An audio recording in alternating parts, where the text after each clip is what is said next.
Hello everyone, I'm Darcy Bono, and today I'm going to show you how you can paint some wicked wasp, hornet, vespids very easily and efficiently using almost entirely contrast paints. Now, we're not just going to slather on some yellow contrast on this guy, pop on some black lines, and call it good. In this video, you're going to learn how you can very easily create color gradients on both the legs and the wings so that your vespids can really pop. So all that being said, let's get started. Now, before we get to painting, I do have a few assembly notes.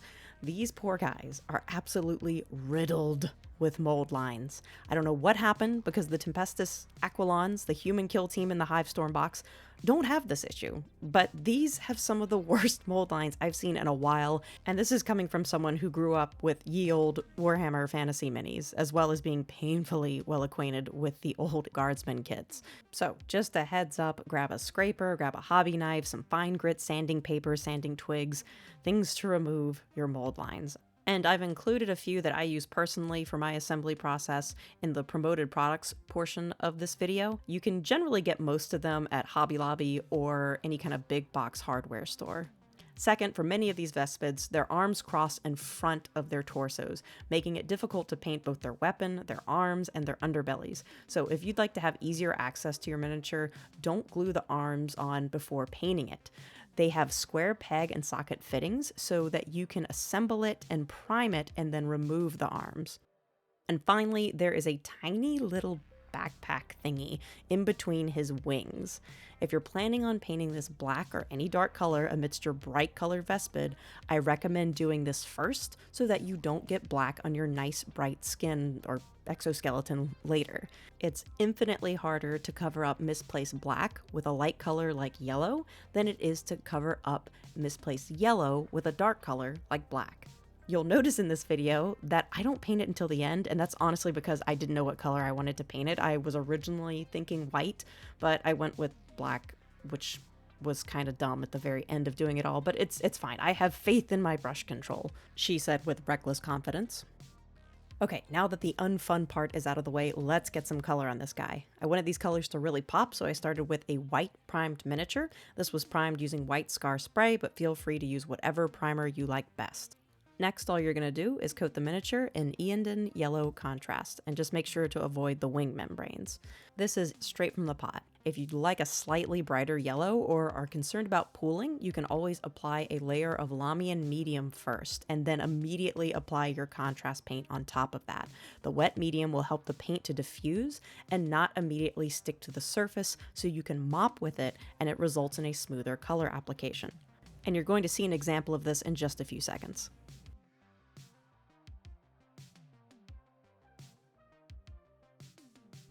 Okay, so here's the Lahmian Medium technique. I'm applying just straight Lahmian Medium over top of this surface. I'm coming in with the yellow contrast. See, it's a little bit lighter than it was on the other side, but it's faster and smoother because it diffuses so quickly. And I'm gonna freeze frame right here just to clarify something really quick. The reason I use Lahmian Medium instead of contrast medium is because Lahmian Medium makes the paint flow a bit more. We want this to be more fluid, so that way it's easier to spread it out. Once the yellow has completely dried, tidy up any areas that you may have gotten yellow on by accident. You basically just want to revert them back to the bright white that you started with. And in order to do this, I'm using ACRYL Bold Titanium White. They are a sponsor of mine, however, I use them every day whenever I'm working with contrast paints because it gives such an effortless bright white base coat.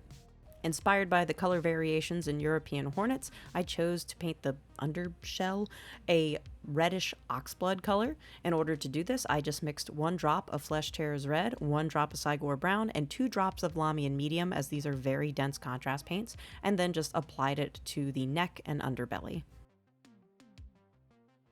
And again, for the smoother portions of this miniature, I recommend applying a layer of Lahmian Medium first, and then immediately applying your contrast paint after, again, just so you get that smoother color application on these smoother surfaces. Now, this is a pretty dark paint, so if you're worried that you're going to get some of this on your yellow, don't freak out. Since it's a contrast paint, you can easily wipe it away by, again, just applying some Lahmian Medium and then brushing it out. Since it's got hues of red to it, it actually blends in pretty nicely when you do that. It just makes it slightly more orange. Or you can just cover it up using ACRYL yellow. Next, I'm going to show you how you can do a neat little color gradient. This is totally optional, but is a great way to add a bit of color variation to your Vespids. So just apply straight Lahmian Medium to the surface where you want the gradient to be. I then immediately apply my red-brown contrast paint mixture to the tips of these antennae, focusing on the tops. I then immediately rinse my brush and then lightly spread this around, again focusing on the tops, but feathering it down towards the bottom. So let's see that again on a slightly smoother surface. I'm going to add a gradient to the bottom of the feet here. Right now, I'm just applying straight Lahmian Medium. Then I rinse my brush and immediately come back in with my contrast paint. And once I've dabbed on like a pretty good blot of it, I then rinse my brush again and then lightly feather out the border where it starts to hit the lighter color. As you'll see, it starts to transition to a more orange color as the red interacts with the yellow surface, and you can feather it out as much as you want. This is just a wet brush moving this around. So essentially all that's happening is the Lahmian Medium is creating a wet surface that prevents the paint from immediately sticking, so you can move it around and adjust it, creating a gradient much more easily. And I recommend using medium instead of water because water makes it flow a bit too much, which makes it a lot harder to control. Before we get to the really fun part, let's go ahead and take care of the claws and mandibles there. I reverted them back to the base white, again, base coat of Pro-Acryl Bold Titanium White, and then the exact same process you just saw. I'm adding a little bit of Lahmian Medium and then black Templar straight from the pot. Again, the reason I'm doing this is just so it creates a slightly better color gradient. You can always use black Templar straight from the pot, especially on such super small surfaces if you want darker claws, but especially on something like the stinger or the mandibles where you have the room to create a gradient, I'm going to go ahead and do the same Lahmian Medium followed by black contrast paint effect.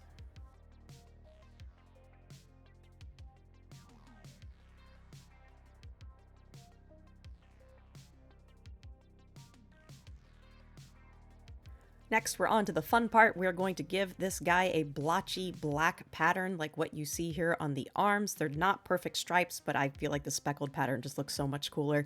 So all you're going to do this is grab a piece of sponge. You can get these at Hobby Lobby. For a pack of 4 is like $2, $3. They're very inexpensive. Any type of foam that you can pull apart is great for this as well. So then you're just going to dip your sponge into black Templar contrast, and this is the very crucial part. Blot it off onto a piece of paper so you get most of it off, but also get an idea of what your pattern is going to look like. Then, using a pair of tweezers, just lightly apply this to the surface. It's so much easier with a pair of tweezers because you want a really tiny piece of sponge, but yeah, just lightly touch it. Like, think like diffusing a bomb level of touching, because everyone's done that before, right? But yeah, just lightly pat it onto the abdomen and you'll get this cool speckled effect. However, if you don't trust this method, if you think it's too risky and you don't want to mess things up, feel free to just freehand the stripes or blots on there. Just Google search a stinging insect that you like and copy their pattern using black Templar. I just prefer this method because it gives a nice, natural, irregular pattern. All right, we are almost done, but we're going to do my other favorite part, which is making these wings really pop. They are basically a blank canvas for you to do some pretty neat designs with. In this case, we're going to do the same fade technique that we did before on the legs, except we're going to be doing a much cooler color. This is Briar Queen Chill contrast with a little, just tiny speck of Lahmian Medium mixed in, just so it's slightly more transparent, not quite as dense. And then I'm just applying that over the wings for my base coat. I chose this color because it is a cool, desaturated blue-green that contrasts intensely with the highly saturated, vibrant yellow. We're going to add a little bit of spice to this at the end after it's dried, just to give this a little bit more oomph, but for now, just apply it as your base coat over white. And it was at this point I went, oh yeah, I gotta paint that stupid little backpack thing. What, implant? Jetpack implant for a wasp? What is this? Anyway, I just decided to put black Templar over it. I decided I wasn't going to do white after all because the wings are already fairly light. So we're just going to mix this in, break up some of that yellow with black. And again, this is black Templar. Okay, now onto the fun part. We're going to do exactly what we did before on the legs and add a cool color gradient to the tips of these wings. And here we go again. Apply the Lahmian Medium to the tips where the color gradient is going to start. And if you're painting 2 wings at the same time, like I'm doing here, you do run the risk of having one of them drying a little bit more. So if you plan on working quickly, feel free to do 2 at once, but I kind of recommend 1 if you are a little newer to the process. So once you've applied your Lahmian Medium, immediately go back in with your contrast paint. In this case, I'm using Kroxigor Scales mixed with Lahmian Medium in an even ratio. So just lightly pat that on the edges. You can bring it in a little bit more if you want things a little more saturated, and then immediately rinse your brush as soon as you apply that, and then lightly feather out the border where the dark meets the light.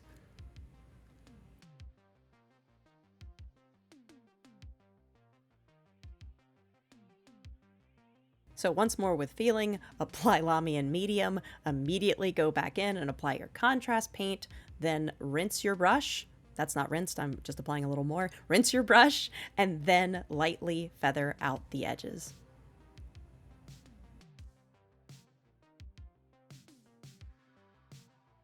All right, we are in the home stretch. We just have to paint the eyes. Regardless of what color you choose, lay down a bright white base coat. Again, this is Pro Acryl Bold Titanium White because it's going to make the subsequent layers of contrast paint really pop.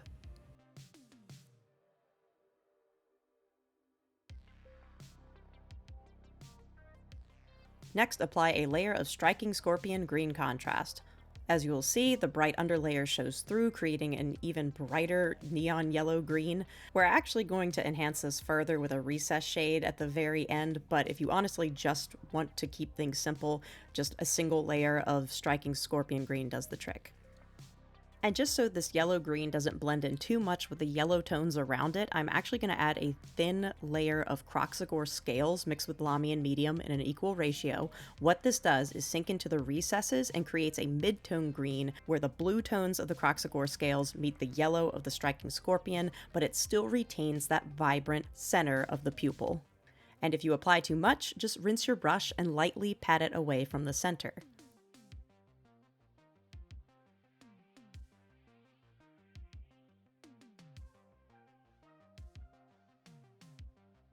Okay, so that is it. That is how I painted my Wasp theme Vespids. Now, I left the gun out of this tutorial because, one, I wasn't entirely sure where I was going with it, and also I just find weapons and gear incredibly boring to paint, as well as boring as how to tell people how to paint. So to save us all a lot of boredom, I just whipped up a quick color recipe card. Here it is. Here's all the individual components and how I painted them. So if you're interested, feel free to screenshot that bad boy.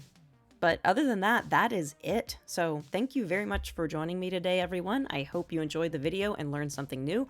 If you did, make sure to like, subscribe, and definitely leave a comment, as it greatly helps improve my visibility on YouTube.